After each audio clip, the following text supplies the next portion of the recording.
We are honored to announce that the acting president, Honorable Dr. General Retired CGD Chiwenga, will be guest of honor at the upcoming Madebleland Business Dinner. Zambina mashuko ni flyers attend pa social media. Kuchonokons our VP Constantino Chiwenga is going to be the guest of honor at a business dinner.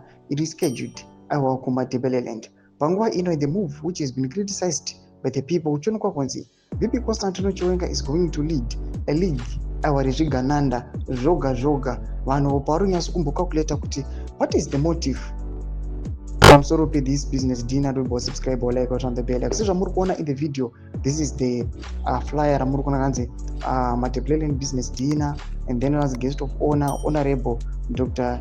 General Retired CGD Chiwenga. Muri kuona all those individuals vachanga varipo kuna kwachitagwirei vanapo tungwarara and the likes. Ese muri kuvaona some of them, these are top Zviganandas, right? Vanapa toendera mberi vanobuda vanyora vana Snowball panapo vachiti theme building bridges to vision 2030, empowering Zimbabwe's future.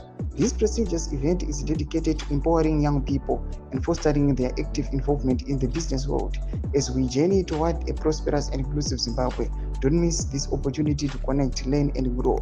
Ndo mashukari panapa ekunzi panapa tibise maveringiro mona ichinyo kwanzi I was building my bridges to vision 2030, but the question iri kusara nevanhu zvinozikamwa nenyika yesu kuti VP Constantino Chiwenga is against 2030 plan, but panguva ino is going to be the guest of honor of this event. Iri kunokwanza iri kupusha and it is supporting 2030 agenda yemutungamiri wenyika pamwe chete ne the ruling party ZANU-PF.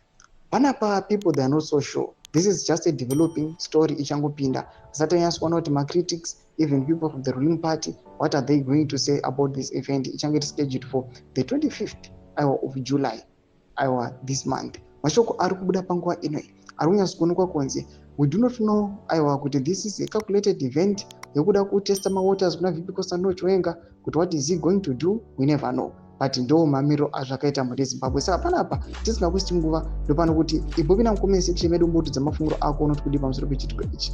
Subscribe or like, turn on the bell.